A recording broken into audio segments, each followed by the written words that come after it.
자, 여러분한테 아까 이제 여러 문제를 우리가 ASMR을 줄여가면서 하는 방법을 배웠는데, 그런 식으로 작업을 하면 우리가 동일한 태그가 있고 좀 복잡한 ASMR 태그가 있을 때 일일이 거기에 접근하는 게 굉장히 귀찮아질 수가 있어요.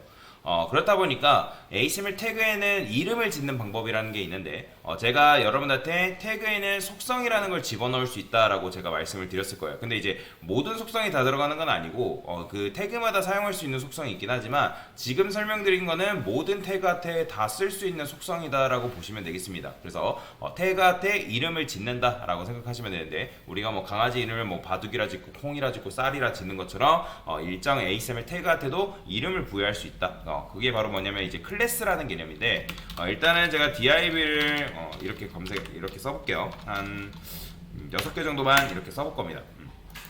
자, 그 다음에 div한테 너비를 200픽셀, 150픽셀 정도만 줄게요. 이거 안 따라줘도 됩니다. 제가 따라하는 시간은 나중에 드릴 거니까 일단은 화면을 보시고요. 백그라운드 컬러를 레드라 할 거고, 마진은 그냥 10픽셀 정도만 이렇게 주겠습니다. 자, 그러면 이런 식으로 박스가 나오죠. 그러면 원래는 여러분들이 요 첫 번째 자식인 요 div에 접근하려면 어떻게 했다? div에 first child한테 뭐 백그라운드 컬러를 만약에 나는 색상을 좀 다르게 주겠다 하면 이렇게 이제 줘야 됐었단 말이죠. 그죠? 굉장히 귀찮죠. 물론 여러분들 NTH 개념을 안 쓰는 건 아닙니다. 뭐 first child도 써야 되고 NTH last 개념도 써야 되고 뭐 그런 개념들을 잘 사용하긴 하지만 이런 식으로 접근하는 거는 굉장히 귀찮다라는 거죠. 지금 이제 우리가 간단하게 ASMR을 작성을 했지만 ASMR 태그라는 거는 복잡하단 말이에요. 그래서 뭐 골격이라든지 뭐 골격은 좀 웃기지만 그런 설계라는 부분에서 굉장히 복잡하게 설계가 될 수 있어요. 그리고 지금은 우리가 짧지만 나중에 여러분들 ASMR 문서 보면 굉장히 큽니다. 엄청나게 길어요, ASMR 문서를. 근데 거기에 있는 거를 여러분들이 뭐 NTH 뭐다 해가지고 접근하는 거는 조금 비효율적인 방법이 될 수도 있다. 안 쓰는 건 아니지만 조금 효율적이지 못할 수가 있다. 그래서 이제 이름을 짓는 방법이 있다라고 말씀드렸죠. 그게 바로 뭐냐면 클래스다라고 보시면 되겠습니다. 자, 쓸 때는 클래스 속성명, 그 다음에 구분자, 속성값, 따옴표로 감싸가지고 이제 그 작은 따옴표 아닙니다. 큰 따옴표예요. 큰 따옴표로 감싸줘야 되는데, 자, 그러면 여기다가 제가 A라고 쓸게요. 그러면 이건 뭐냐면 클래스 이름이 A다라는 건데, 자, 그러면 우리가 보통 그 녀석을 접근할 때는 아까 first child를 이용해서 해당 div에 접근했다면 이 A라는 클래스 이름을 붙여줬기 때문에 얘는 접근을 어떻게 하냐면 .a라고 접근합니다. 이게 바로 뭐냐면 점이 뭐냐면 클래스 이름이 A인 녀석한테 접근하겠다라는 의미라고 해석하시면 돼요. 자, 그래서 이 상태에서 여러분들 백그라운드 컬러를 블루라고 주게 되면 어떻게 된다? 이 녀석이 색상이 이런 식으로 바뀌는 걸 볼 수가 있다라는 거죠. 자, 클래스 이름 같은 경우는 여러분들이 ASMR 태그에 동일한 이름의 클래스를 가지게끔 만드는 것도 가능합니다. 자, 여기다가 제가 이렇게 써볼게요. 얘는 뭐 클래스 이름이 A다. 자, 그러면 얘도 색상이 이런 식으로 바뀌겠죠. 그죠? 자, 이렇게 바뀌는데, 자, 여러분들이 만약에 나는, 예를 들어서 제가 얘는 이름을 네브라 써볼게요. 네브. 그 다음에, 네브도 동일하게 이렇게 쓸게요. 자, 그러면 얘도 마찬가지로 A라는 클래스 이름, 얘도 마찬가지로 A라는 클래스 이름을 동일하게 가지고 있죠. 태그는 다르지만 지금 우리가 어떻게 한 거예요? 클래스 이름이 A라는 클래스 이름을 가지고 있는 녀석한테는 백그라운드 컬러, 배경색을 파란색으로 변경시켜달라 요청을 지금 때린 거잖아요. 그렇기 때문에 얘도 지금 파란색으로 바뀐 거죠. 근데 어떻게 하면 내부, 즉 A라는 클래스 이름을 가졌지만 그 해당 태그가 내부인 녀석을 선택할 수 있을까? 그거는 어떻게 하면 되냐면 여기다가 이렇게 쓸 수 있습니다. nev.a. 자, 이게 뭐냐면 A라는 클래스 이름을 가지고 있는데 그 녀석의 태그가 뭐다? 내부인 녀석을 내가 선택하겠다라는 의미라고 해석하시면 됩니다. 자, 그러면 이 녀석한테는 제가 그린이라고 이렇게 주게 되면 얘는 색상이 이렇게 바뀌는 걸 볼 수가 있죠. 자, 그런데 자, 여러분들한테 제가 여러분들한테 뭐라 했냐면 만약에 얘가 이렇게 있으면 이 A라는 클래스가 다 뭘로 바뀌어요? 초록색으로 바뀌겠죠. 왜냐면 속성이라는 건 결국에는 뭐예요? 위에서 아래, 속성이 아니라 CSS가 위에서 아래로 적용되기 때문에 얘가 처음에 파란색, 그 다음에 얘가 초록색이 적용이 되는 걸 볼 수가 있다는 거죠. 그러니까 둘 다 지금 파란색이 됐다가 뭐예요? 얘가 지금 밑에서 나오기 때문에 그 다음 나온 속성이 우위를 점령하기 때문에 초록색이 점령이 되는 거죠. 자, 근데 만약에 얘를 이렇게 쓰세요. 그러면 이건 어떻게 되세요? 당연히 초록색이 들어갔다가 파란색이 들어가겠죠. 그렇죠? 자, 그러면 아까 여러분한테 뭐라 했냐면 내부면서 클래스 이름이 A인 녀석을 선택한다라고 했잖아요. 그러면 이 녀석의 색상이 바뀐단 말이에요. 그러면 지금 A라는 클래스 이름을 둘 다 가지고 있죠. 그러면 제가 이거를 위로 올려볼 거예요. 그러면 어떻게 될까요? 자, 보이시나요? 변해요, 안 변해요? 안 변해요. 자, 여전히 이 내부 클래스 이름이 A, 근데 태그가 내부인 요 녀석은 초록색으로 살아났죠. 왜 그러냐면 얘가 조금 더 우선순위가 세기 때문에 그래요. 여러분들이 일반적인 CSS를 주는 것보다 이거는 여러분들이 이제 스타일의 우선순위라고 보시면 되거든요. CSS 스타일 우선순위라고 여러분들 생각하시면 되는데 나중에 이제 천천히 배우겠지만 스타일의 우선순위가 뭐가 있냐면 임포턴트라는 게 있고요. 자, 임포턴트라는 거는 내가 이제 최우선으로 줄 이제 CSS 속성이다라는 거예요. 뭐 임포턴트 이렇게 씁니다. 이거는 나중에 설명드릴게요. 얘가 제일 세고 그 다음에 뭐 누가 세냐면 인라인 스타일 속성이 셉니다. 자, 인라인 스타일이라는 건 뭐냐면 여러분들이 이 HTML 태그에다가 이런 식으로 스타일을 입힐 수가 있거든요. 여기다 뭐 예를 들어서 내가 백그라운드 뭐 컬러를 뭐 골드로 하겠다. 이게 바로 인라인 스타일이에요. 못하났죠? 인라인 스타일. 그러면 얘가 이제 골드로 색상이 변경이 되죠. 얘가 우선순위가 임포턴트 다음으로 셉니다. 그 다음에 센 게 이제 바로 누구냐면 클래스예요. 클래스로 접근한 게 셉니다. 그 다음에 일반적인 이제 CSS인 거고. 자, 여튼 이제 중요한 거는 지금 클래스로 줬는데 그 클래스 이름 앞에 내부라고 이렇게 붙으면 얘가 좀 더 검색 순위가 높기 때문에 이 녀석의 색상이 그대로 부여가 되는 거죠. 뭔 말인지 이해되죠? 자, 그래서 이렇게 작성할 건데, 자, 그러면 제가 여기다가 이번에는 이렇게 써볼게요. 클래스 A, 그 다음에 B. 자, 참고로 띄어쓰기를 하게 되면 클래스 이름을 여러분들이 뭐 여러 개를 부여하는 것도 가능합니다. 뭐 A로 짓던, B로 짓던, C로 짓던, D로 짓던 상관없어요.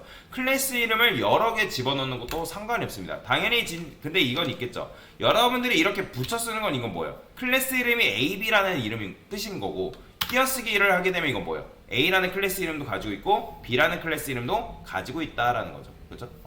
자, 그러면 여기다가 여러분들이 만약에 .a라고 쓰게 되면 얘도 마찬가지로 뭐겠어요? 지금 A라는 클래스 이름이 다 바뀌어버린단 말이에요. 근데 얘는 지금 뭐도 가지고 있어요? B라는 클래스 이름도 가지고 있죠. 그러면 나는 A라는 클래스 이름도 가지고 있고 B라는 클래스 이름을 가지고 있는 녀석을 선택하겠다. 그럼 어떻게 한다? .b라고 써주면 돼요. 그러면 .b라고 가지고 있는 클래스는 요 속성이 적용이 되는 거예요. 그러면 만약에 얘보다 더 센 건 뭘까요? 요 앞에 만약에 여러분들이 div래요. div. 그러면 여기다가 여러분 div 쓴 게 이게 좀 더 우선순위가 세다라고 보시면 돼요. 그래서 단순히 그냥 클래스 이름만 이렇게 명시하는 것보다 앞에 태그명이 있을 때 이게 좀 더 우선순위가 훨씬 더 세다라고 보시면 돼요. 한번 테스트를 해볼까요? 제가 여기다가 이렇게 써볼게요. 자, 그 다음에 얘는 내부래요. 자, 그러면 얘도 이제 골드로 변경되는데 여기서 여러분들이 여기를 내부라고 쓰게 되면 어떻게 된다? 지금 여기로 색상을 네이비라 쓸게요. 이 녀석의 색상이 변경이 되는 거 보이죠? 이런 식으로 여러분들이 색상을 변경하는 것도 가능하다라고 보시면 되겠습니다. 뭔 말인지 이해되시죠? 자, 그래서 이게 바로 클래스 이름을 부여하는 방법인데, 클래스 이름은 여러분들이 이제 뭐 동일한 이름으로 클래스 이름을 줘도 상관없어요. 뭐 A라 짓던, B라 짓던, C로 짓던. 근데 나중에는 A, B 이런 식으로 짓는 게 아니라 정확하게 이게 HTML의 역할에 맞게끔 이름을 짓게끔 되어 있어요. 원래는. 근데 지금은 여러분들이 연습하는 차원이기 때문에 이렇게 지어도 상관없습니다. 그래서 뭐 .c다. 그러면 뭐 얘 같은 경우는 색상을 뭐 퍼플로 만들어놔요. 자, 이런 식으로 색상을 부여할 수 있다. 자, 그래서 클래스는 말 그대로 뭐다? 여러분들이 HTML 태그에다가 이름을 짓는 방법이다라고 생각하시면 되는데, 자, 이름을 짓는 방법이 하나가 더 있어요. 그거는 뭐냐면 id라는 게 있습니다. id. 자, id라는 거는 뭐냐면 말 그대로 이 id도 HTML 태그에 이름을 부여하는 거고, 그 id 이름을 통해서 우리가 해당 HTML 태그를 검색을 하는 건데, 근데 이 id가 가지고 있는 특징이 있어요. 자, 여러분들 로그인 id, 이메일 중복 가능한가요? 불가능하죠. 그죠? 로그인 아이디 같은 경우도 그렇고 그 다음에 이메일 같은 경우도 그렇고 여러분들이 회원 가입할 때 절대로 중복이 될 수 없습니다. 마찬가지로 이 ASML 내에 여러분들이 아이디를 이렇게 적게 되면 아이디는 중복이 금지되어 있습니다. 자, 그러면 이제 여기다가도 A라고 쓸 건데, 자, 이거는 클래스 이름이 A라는 게 아닙니다. 이거는 아이디가 A라는 이름을 가진 건데, 자, 그러면 일단 얘를 어떻게 검색하냐? 여러분들이 여기다가 아까 .a는 뭐라고요? 클래스 이름이 A 녀석을 선택한다라는 거잖아요. 근데 여기다가 여러분들이 샵을 쓰게 되면 이거는 뭐냐면 아이디가 A인 녀석 A인 엘리먼트를 선택한다라는 거예요. 그래서 아이디가 A인 엘리먼트는 지금 누구밖에 없다? 얘밖에 없는 거죠. 얘. 그래서 얘는 백그라운드 컬러를 제가 이렇게 줘볼게요. 뭐라 쓸까요?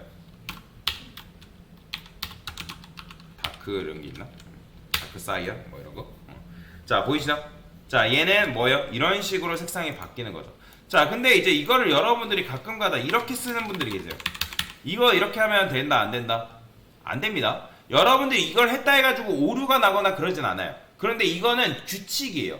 왜 그러냐면 우리가 ASML에다가 아이디를 부여하는 순간 그 아이디가 A 녀석은 ASML상에 절대로 하나밖에 존재할 수 없고 그 다음에 이 아이디를 통해서 우리가 뭐 특별한 작업을 할 수가 있기 때문에 그래서 여러분들이 ASML상에 아이디가 동일한 아이디를 가진 녀석은 존재해서 안 되는 거예요. 게다가 만약에 여러분들이 동일한 아이디를 가진 녀석을 만들어보죠. 이거는 웹 표준의 어긋난 코드 작성법이라고 보시면 돼요. 그래서 여러분들이 웹 표준의 어긋난 방법을 사용하지 않으려면 ASML상의 아이디는 중복해서 사용할 수 없다라는 거 여러분들 기억하시면 되고요. 그 다음에 아이디도 마찬가지. 클래스 같은 경우 여러분들 뭐 A로 짓고 B로 짓고 C로 짓고 뭐 이런 식으로 여러 개 클래스를 부여할 수가 있다고 말씀드렸잖아요. 근데 아이디는 불가능합니다. 아이디는 무조건 아이디가 하나예요. 클래스는 아까도 말씀드렸지만 여러 개의 클래스를 부여하는 게 가능하지만 아이디는 무조건 중복이 될 수가 없고 그 다음에 만약에 여러분들 A라는 아이디를 줬다? 그러면 그걸로 끝이에요. 그 녀석은 그 아이디가 A인 거예요. 그런 식으로 여러분들 이해하시면 되고요. 자, 그 다음에 여러분들이 이제 아이디랑 클래스를 동시에 주는 것도 가능합니다. 자, 이렇게. 자, 그러면 이건 뭐냐면 아이디는 당연히 중복이 될 수 없으니까 위에 거를 쓸게요. 자, 이런 식으로. 자, 이렇게 여러분들이 이제 이렇게 쓸 수가 있는데 아이디가 A고 그 다음에 클래스 이름이 D다. 뭐 이런 식으로 여러분들이 아이디하고 클래스를 동시에 주는 것도 상관없어요. 그러니까 아이디 이름은 당연히 ASML상에 무조건 하나고 아이디를 여러 개 주는 건 불가능하지만 클래스를 이런 식으로 부여해서 사용하는 건 상관없습니다. 자, 그러면 이제 얘 같은 경우는 아이디로 검색해도 검색이 될 테고 클래스 이름으로 검색을 해도 검색이 된다라는 거예요. 그런데 자, 지금 아이디가 뭐예요? 샵 A죠, 그죠? 근데 제가 여기다가 .d라 쓸 거예요. 자, 여기다가는 다크 뭐가 있나요? 다크 그레이라 써볼게요. 자, 그러면 뭐 그레이라면 어쨌든 회색으로 적용이 돼야 되잖아요, 그죠? 그러면 적용됐을까요? 적용 안 돼요. 보이시나요? 자, 이거를 제가 여기다가 써볼게요. 순서 때문에 그럴까요? 아니에요.